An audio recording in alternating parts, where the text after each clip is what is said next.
All right. We are set, man. I'm going to turn my phone off.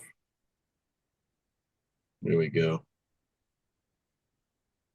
Let me get this. Emergency mounted.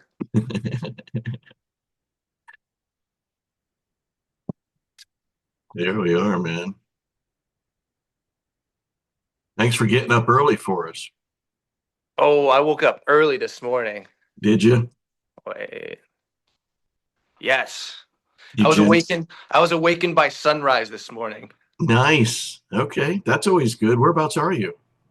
I'm in my place in Charleston, Charleston, West Virginia? South Carolina. South Carolina. Gotcha. Okay. I So didn't I'm know. actually not too far from you. No, you're not, man. No, we're pretty close. Yeah, we're on in just outside Atlanta in Columbus, Georgia, and we got a fan base outside Pittsburgh and some fans in Florida. So, welcome to Chaos Conversations, Sam, Greta Van Fleet, man. It's lovely to be here. It is absolutely awesome to have you. We haven't talked, I don't think, since you guys first came out, and you had that Grammy-winning Highway tune, man. What was that like? Holy cow! Yeah, that was being shot out of a cannon, Yeah, especially at such a young age. When we first signed a record deal, I was 17 years old. incredible, right? And So it's you. Go ahead. so I'm not even sure. I'm not even sure that's a legal contract still. Right.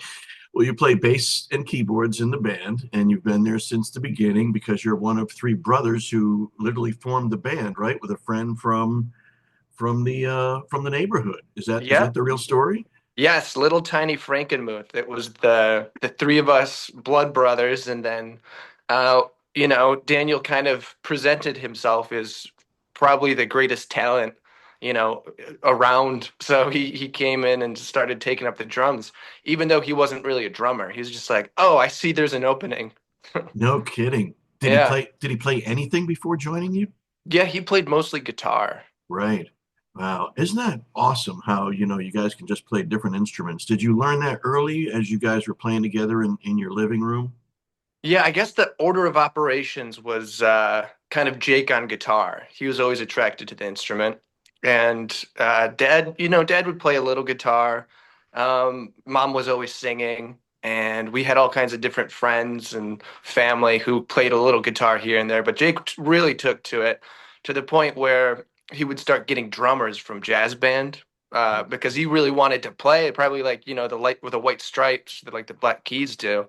Right. And then Josh would come out and start singing because he's like, "Oh, I like what's going on here." So he would occasionally come out and sing because he was always singing and kind of like into musical theater. And then my mom said to me, because I didn't play any instruments. She said, "You look like a bass player. You look like you could be a bass player." And I was like, "Mom, what does that even mean?" But now I know what she meant. But yeah, so then I started playing with Josh and Jake, and eventually Daniel's my same age. We grew up together. I've known him since first grade. So it was just a natural fit. Right. And then Greta Van Fleet was born. Where did we get the name Greta Van Fleet? Greta Van Fleet. Ooh, that takes me back. There was an old woman. She just recently passed in our hometown, an old Dutch woman. And she was kind of like a matriarchal kind of figure in Frankenmuth, and she played like xylophone and dulcimer and sang in the choir and all that stuff. But we heard her name and we just thought, wow, that sounds really unique and wild. And we needed a band name for like the next day because we were playing this like Frankenmuth Auto Fest. We're gonna need a band name for this. So Right. that one just seemed to stick. You don't want to overthink a band name. Right. It's gonna Right, sound man. like like the Iron Lizards or something like that. Which actually isn't a bad one. You can use that one if you want. Thanks a lot. This is Sam from Greta Van Fleet, and I'm Chaos, and it's good to talk to you, man. It's got to feel good, coming off the Tonight Show, which not many rock bands play, and jamming when the curtain falls, man, as the curtain comes up for you on a whole new medium. Yeah, totally. That was kind of the first real single because the Highway tune kind of was like a single from this kind of, we called it a double LP, had like 8 songs on it. But then our first like proper album, which was I think 10 or 12 songs, When the Curtain Falls was the single there. And yeah, going on the Tonight Show was really awesome. And Fallon is such a great host, and I've always been a fan of his. So it was a really cool first late night show to, go on to. Yeah. And how does it feel knowing that, even though you didn't want to come out and sound like Led Zeppelin, but somebody like Robert Plant will say, you know what, this is in a 2018 interview, I think he said, this is Led Zeppelin 1. Like Yeah. that's got to be a nice nod, a little passing of the Yes. torch almost.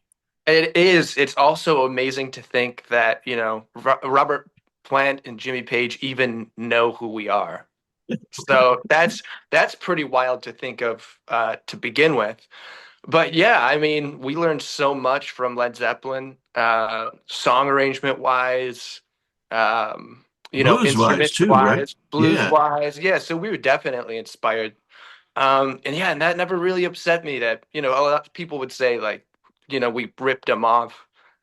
They ripped off everybody else. So it's the natural progression, you know what I mean? But yes, it's undeniable that like I learned like a lot of like finger patterns in like in musical kind of like uh kind of just making stuff up as you go, just like music improv from John Paul Jones. Right. And Nice. I see John Paul Jones playing bass. He's like the greatest, rock bass player probably ever. And then he's going over to the keyboards, and I'm like, oh, damn! Now I have to do that because I can't just be a bass player.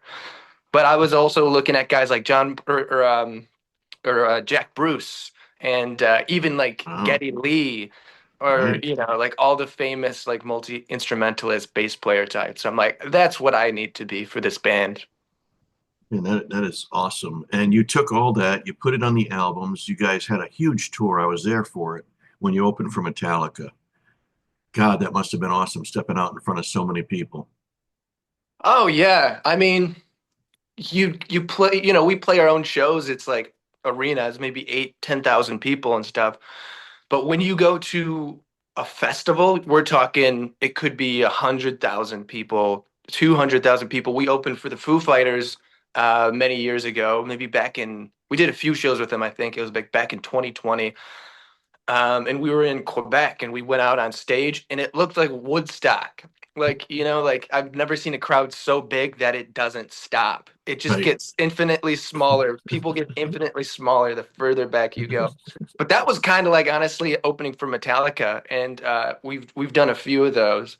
And yeah, I mean, we love opening for those guys because, I think we have some fan crossovers, but their fans are a little bit more like hardcore, like kind of more like metal. So the first couple of songs, I can see like winning people over, like the people who didn't know Greta Van Fleet. And Right. then by the third song or fourth song, where we're playing more of a ballad, then like, you have these big tough guys in Metallica shirts singing along to like Light My Love, and like a love song, and I'm like, that's right. That's You right. may you may love metal, you may love hard rock, but everybody loves a good ballad. Right on. This is Sam, Greta Van Fleet, Chaos Conversations. You've got a new album, you've got a new song, play your games. You guys usually in the recording process, I heard that you each come in with whatever it might be, whatever you happen to have at the time, and you kind of go from there. How was it with this first single off the new album? This one's an interesting one because yeah, this one has everybody's fingerprints on it because it was something that Josh and Daniel were messing around on. This was back in probably like 2016 or 2017. So this is like almost a 10-year-old song, or at least the seed of the song goes way back. They were doing this thing where they call it the demo load, and they just like cranked out demos like every like hour, kind of like as a challenge. Like how many songs can we get and how many of them are going to be good? And Jake listened Right. Jake listened through all of them, and for a nicer way to say it would have been like, I don't really like those, but I know we're on the radio here, so we keep it clean. And then You're okay. oh yeah, okay, You're all right. you'll just bleep it out. Right. Um, but yeah, so then Jake was kind of inspired by that kind of riff, and then we reworked it and reworked the lyrics and stuff. And like that song went through a bunch of different iterations, and it was recorded multiple times. So we always thought about it when we were, thinking about material for a new album, but it just never made it. We kind of thought it was like too simple of a song. It's really like a 4 or 5 chord song, and Right. it's more, it's not as like riffy, but for that Right. reason, I think that's why the song is so like, I don't know, catchy and effective, and yeah, really lets Josh go crazy. Yeah, he does too. But I hear those keyboards, it sounds like a lead key. Yeah, yeah, I got want to do a little organ solo on it. I'm like, come on, we have enough guitar solos. That's awesome, man. It is cool to talk to you, brother. You got the tour coming up, kicks off in Nashville. Are you going to have a second leg as well? Kicks off in Nashville. July Gosh, 24th, I think. July 24th, is that right? No, that's what maybe it's an old poster. Oh I think no. it probably is Oh no. because then yeah, I When mean, does this go? I can disclose that we will be touring. Okay. We're really still getting the plan together right now, but yes, we will be touring on all of this, and I'm not sure if people really know or not. We haven't like officially Right. announced it, but we do have an album, and the album's all ready to go. Nice. Yeah. And when does the album drop? We don't have a Don't have a release date date yet. for that Okay. yet. In Good. fact, we haven't even announced the record. So there you go. There's the news. It's in there. Right. So we've got it. Right on. Well, play your games. I saw you had vinyl, and I was wondering if you could reveal what the B-side song was, or is it another version of Play Your Games? Oh yeah, I mean, we wanted that to be a surprise to the fans. So I honestly I don't know if that has gone out yet. Right. Well, it could So, now. but yes, there is a B side to it. Any hints? Can you give us a hint? It is a sequence on the album. Oh, and what does a sequence mean? What is that? Could be an intro and outro, not really like a Oh, song altogether. okay, I got you. Yeah, Nice. you know what I mean. Yeah, we You got know, you. you know, like back in the day when actually a bunch of people still do this. Like, I'm a big fan of Michael Kiwanuka, and he's got all these like different in between songs that kind of like weave in between like two songs. I love that kind of stuff. But you have to Right. listen to the whole album for stuff like that. And a lot of Right. people just like, oh, one song, one song. Right. I know it's kind of the way things are nowadays, but if it has those sequences, then it makes it more fun to go from song to song, song to song, song to song, and the whole album. And it'll be available, I'm sure, at gretavanfleet.com whenever we do drop it. Absolutely. Thank you for the news. Leave you with a question from one of our listeners and viewers. Dylan Hammers asks, were you popular? We're going way back again. Were you popular in Detroit before Highway Tune was released? You kind of banged around the clubs and whatnot, right? Yes, totally. If you're familiar at all with Michigan, we're kind of from the center of it, and we went to Saginaw and Flint and Detroit, which at the time were all pretty rough towns. Right, But yeah, right. we were kind of like locally famous in smaller sections. But Have you, yeah, I would say so. My answer is we kind of were known in those areas. yeah, never run into Eminem? No, but we've worked with a bunch of people who have worked with him. Um, for example, Mike Elizondo, the producer we've worked with for this album, did a bunch of stuff with Eminem. Wow, who knew? Yeah, and you got Bob Seger out there too. I mean, Yes. just, And we good. opened for Bob Seger one time way back at the Dow Event Center.